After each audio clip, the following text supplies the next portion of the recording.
এখানটা এখন বরফ পড়ছে এত সময়। আমাদের প্রথমেই বড় বড় বরফ পড়ছে আমাদের পাড়াতে, আমাদের কলকাতাতে বরফ, কি বড় বড় বরফ মানে বলে বোঝাতে পারবো না। দাঁড়াও তোমাদেরকে দেখাচ্ছি বরফ, দাঁড়াও। তো হ্যালো বন্ধুরা, তো এখন আমরা এসেছিলাম নাচের প্র্যাকটিসের জন্য, কিন্তু কেউই আসেনি। থ্যালাসেমিয়া ডেথের জন্য আমাদের মানে হসপিটালে প্রোগ্রাম হবে, তার কারণে আমরা এসেছি। আজকে আসতে বলেছিল, কিন্তু আজকে স্যারেরই নি পাত্তা।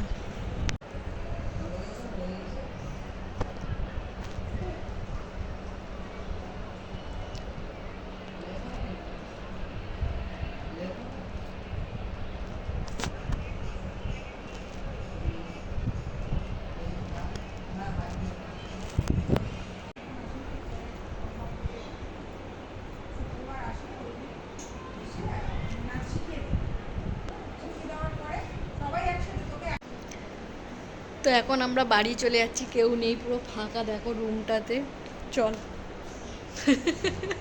টাটা করে চলে যাই। শুক্রবারে আসতে বললো, আবার শুক্রবারে আসতে বলেছে, জানি না শুক্রবারে কী হবে, আসতে পারি নাও আসতে পারি। বেচারিগুলো চলে যাচ্ছে এত দূর থেকে। জুতো পর। হ্যাঁ, স্যারের কোনো গানটক ক্যাম্প নেই। হ্যাঁ, কাজের কাজ তো কিছু হলো না, বেকার বেকার যাওয়া আর পয়সা খরচা। মুখ ফুক কালো হয়ে গেছে দেখ আমাদের। তো এখন আমরা ঘরে চলে এসেছি, বলতে গেলে অজান্তার কাছে। আমাদের তো কিছুই কাজ হয়নি হসপিটালে, বেকার বেকার গেলাম আজকেরে, আবার বেকার বেকার চলেও এলাম। আর এত মিটিং হচ্ছে ধর্মতলায়, ভিড় তোমাদেরকে কি বলবো, বলে বোঝাতে পারবো না। পুরো ঘুরিয়ে ঘুরিয়ে এখন 3টে মানে বাজে না, 3টে বেজে গেছে। দুজনে হাঁপিয়ে গেছে দেখো, গাড়িতে চড়ে চড়ে। দুই পাগলি, ওই পাগলি। দুজনে মোড়া মুরগি হয়ে গেছে, 3জনেই হয়ে গেছে মোড়া মুরগি। আর এদের অবস্থা দেখো, গাড়িতে জায়গা পায়নি, 1 ঘন্টা 1.5 ঘন্টা গাড়িতে দাঁড়িয়ে দাঁড়িয়ে হাঁপিয়ে গেছে দুজন মিলে। আমার কি আর বলবো, আমার মনে হচ্ছে বিছানায় গিয়ে শুয়ে পড়লাম যেন বাঁচি। আমার এতই পা যন্ত্রণা করছে, কেন সিট পাইনি। লোকে সিট দিচ্ছিল কিন্তু আমি নিইনি। একটুও সিট ছাড়বে কেউ, তোমাদেরকে কি বলবো, কেউ সিটই ছাড়তে চায় না। আর এই পেশেন্টগুলোকে দেখো বাবা।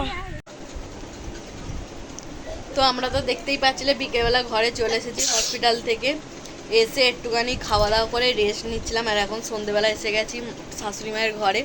তো এসে একটু ছোলা ভাজা খেলাম। আর এদিকে মনির শরীরটা খারাপ লাগছে, কেন বাসে করে গেছে দাঁড়িয়ে, এসেছে দাঁড়িয়ে, আবার অতক্ষণ হসপিটালে ছিল, তার কারণে মনির শরীরটা খারাপ লাগছে, তাই তো বলছে গা গোলাচ্ছে। আর রান্না করে আমার শাশুড়ি মাও রুটি করছে, আমি তড়কা করে নিয়েছি। এবারে একটু শুতে পারলে মানে বাঁচি, সারাদিন একটু শোয়া হয়নি, পা তো যন্ত্রণায় ছেড়েই যাচ্ছে বলতে গেলে। আর মনির বলছে গা গোলাচ্ছে, তাই তো মা, গা গোলাচ্ছে। তো আমাদের এখানটা এখন বরফ পড়ছে এত সময়। আমাদের প্রথমেই বড় বড় বরফ পড়ছে আমাদের পাড়াতে, আমাদের কলকাতাতে বরফ, কি বড় বড় বরফ মানে বলে বোঝাতে পারবো না। দাঁড়াও তোমাদেরকে দেখাচ্ছি বরফ, দাঁড়াও।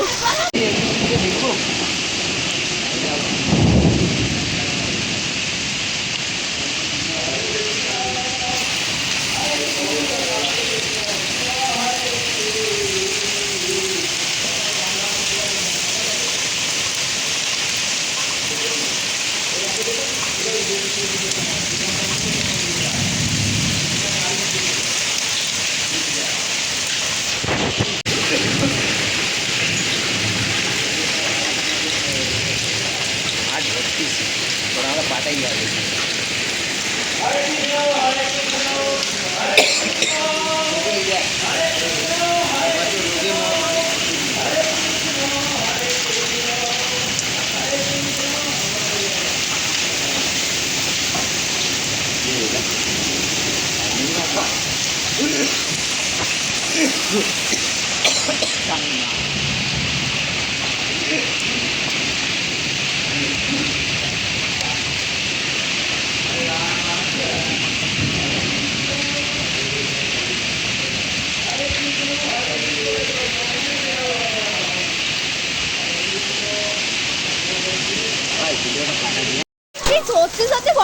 লাগছে মাথায় ধরে না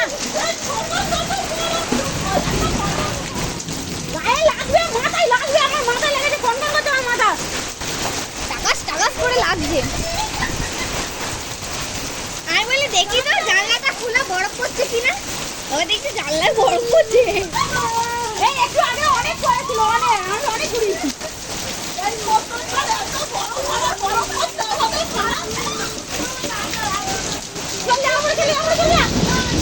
তো গাইস এখানে দেখো আমার মা বরফ তুলতে গিয়ে পুরো ভিজে গেছে এবার কাপ দিচ্ছে বরফ তুলতে গিয়ে পুরো ভিজে গেছি আমি মানে এই ফার্স্ট টাইম মানে এত বড় বড় বরফ আমাদের মানে কলকাতায় পড়ছে মানে দেখেছি ছোটবেলায় ছোট ছোট ভাই দুই একটা পড়ছে কিন্তু এই ফার্স্ট টাইম পুরো মানে ঝরঝর করে বরফ পড়ছে মানে দেখে পুরো আমার মেয়ে তো মানে চমকে গেছে আমরা তুলতে গিয়ে বরফ তুলছি আর খাচ্ছি খেতে গিয়ে পুরো ভিজে গেছি দেখতেই পাচ্ছ আমার কাণ্ড কীর্তিটা এত রাত্রিরে আমি মানে কি বলবো সেই ছোটবেলার কথাটা মনে পড়ে গেছে মানে বরফ দেখলে বৃষ্টি দেখলে ভিজতে আরম্ভ করে দিতাম মানে এত রাত্রির হয়েছে তাও আমার মানে এত আনন্দ লাগছে আমাদের মানে আশেপাশে সব বৌদিরা মিলে আমরা বরফ ঘোরাতেই ব্যস্ত পুরো ভিজে গেছি মানে যা আনন্দ মানে মনে একটা শান্তি যে আমাদের কলকাতায় বরফ পড়ছে দার্জিলিং এর মতো মানে কাশ্মীরের মতো আমার তো খুবই ভালো লাগছিল তোমাদের যারা মানে যারা মানে যেখানে থাকো বরফ পড়েছে কি নিশ্চয়ই জানাবে তো আজকের মতন টাটা নেক্সট ভিডিও খুব তাড়াতাড়ি নিয়ে চলে আসছি ভিডিওটা ভালো লাগলে লাইক কমেন্ট শেয়ার করতে ভুলবে না